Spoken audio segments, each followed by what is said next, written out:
Good evening once again. Welcome to my YouTube channel, PS1 at Excel International Maths by Mr. Kamotho.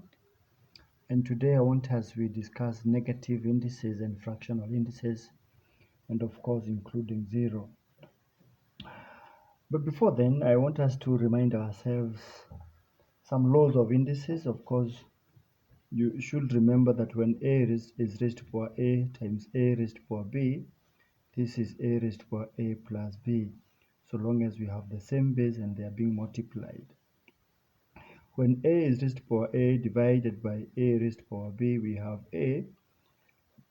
The division brings about subtraction, A minus B. When A is raised to power A over B, this means we have to have the B root of A, and of course everything raised to power A. And that is, we could say that is law number 3. We could also outline others here and say when A is raised to power minus A, this is the same 1 over A raised to power now positive A, and vice versa. When we have positive here, when we reciprocate that one, it becomes negative. When A is raised to power 0, we realize that this is 1, and that is exactly what we remember we had understood sometimes before. And I just want to go direct to example 6 and page 35, and I will outline some examples there. Part A, we are talking about 27 raised to power 2 over 3. If we say this is law 1, this is law 2, this is law 3, and this could be law 4, this could be law 5. This one we only need to understand law 3, and it's going to be the third root of 27, when after which we are going to square everything. We may also talk about 27 raised to power a third, everything squared, as this one is also captured in law number 6. When A is raised to power A and again raised to power B, this is A raised to power AB, the product. So when we have 27 raised to power a third and everything squared, then it goes without saying this is 27 raised to power a third times 2, which is 2/3. And once it's written this way, it's very easy to know we are looking for the cube root of 27, which is 3. That 3 is supposed to be squared. So this one, we are talking about any approach. Any approach is fine, because we first of all get the root of 27, which is 3, and then we square 3, after which we get 9. That is awesome. Part B of the same example, we're going to go 16 raised to power minus 3 over 4. And this one goes without saying. We are going to use law number 4, which is, because the index is negative, 1 over 16 raised to power 3 over 4. And this one is simply 1 over the fourth root of 16, after which we cube it, or we raise it to power 3. And the fourth root of 16, let's just teach ourselves how to go about it.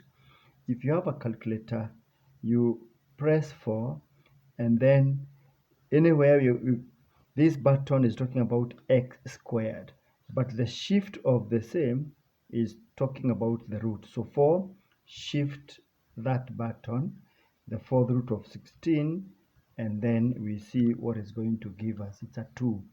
The fourth root of 16 is a 2. Now 2 cubed, 1 over 2 cubed is simply 1 over 8. And that is just like it.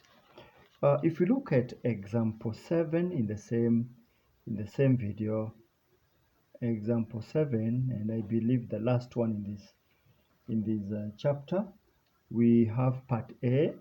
Simplify. We are told to simplify a raised to power a half times a raised to power a half times a. This one undoubtedly is going to law number 1. because we have common bases and we are multiplying all through. Silently, this is of course a raised to power 1 is just the same as a. So we are to have a raised to power a plus b, but this because we have three terms, then a plus b plus c. So it's a raised to power a half plus 1. And this one is just a matter of adding these three. So a raised to power half plus half is 1, 1 plus 1 is 2.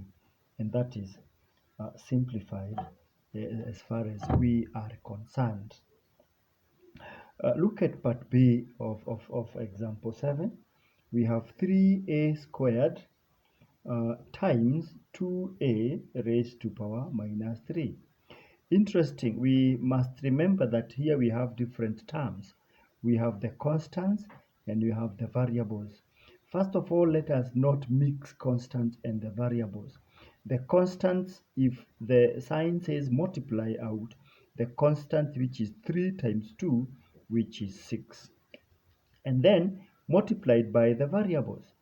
A raised to power 2, and because a raised to power 2 times a raised to power minus 3, now we take this one as included in law number 1. In law number 1, we have to apply now law number 1 there, which gives us 2 plus, because we have times here, 2 plus minus 3 is 6a, 2 plus minus 3 is minus 1. And of course, it goes without saying that this is 6 times 1 over a, because a raised to power negative 1 is 1 over a, and the final submission is simply 6 over a. That is it. If we look at part C, we have 6a raised to power minus 2 divided by 2a squared. Of course, the constants, we have to deal with them separately. 6 divided by 2 is a 3. And then a raised to power minus 2 and its division, so minus 2 is 3a raised to power minus 4. And it goes without saying this is again 3 over a raised to power positive 4. Let's look at part D. Part D is a squared all over b power 4, everything raised to power minus a half. And it goes without saying this is 1 over a squared b4, everything raised to power a positive a half now. And if you are to deal with each term separately, if we were to deal with each term separately, if you were to do each term separately here, we're going to say 1 over the a raised to power squared times a half. Of course, this is a squared a half all over b4, again raised to power half. And we are going to apply law number 6 here. When we raise a number by a certain power and then we raise it by another power, we multiply out the power. So 2 times half is 1, 4 times a half is 2. So we are going to have 1 over a raised to power 1 over b raised to power 4 times a half, which is 2. And of course, we know that if we divide a number by a fraction, is the same as multiplying by its reciprocal. So 1 divided by a over b squared, because this is what it means, 1 divided by this fraction. Of course, this is 1 over 1 naturally. It goes without saying this is the same as multiplying by the reciprocal, which is 1 over 1 times b squared over a. And eventually, we're going to have b squared over a. Please note that all the laws of indices apply, and you need to be very keen so that you don't miss a point. Otherwise, the only thing you need to know and understand is all laws of indices. And of course, remember, there is one ultimate, which one we have left, a raised to power 0, of course, is equals to 1. This one could be law number 7, but it was outlined in the previous video. Remember all the laws of indices and use them to achieve what you need in case you are asked any question on indices. This is just the beginning. We will understand much more as we move forward. All right.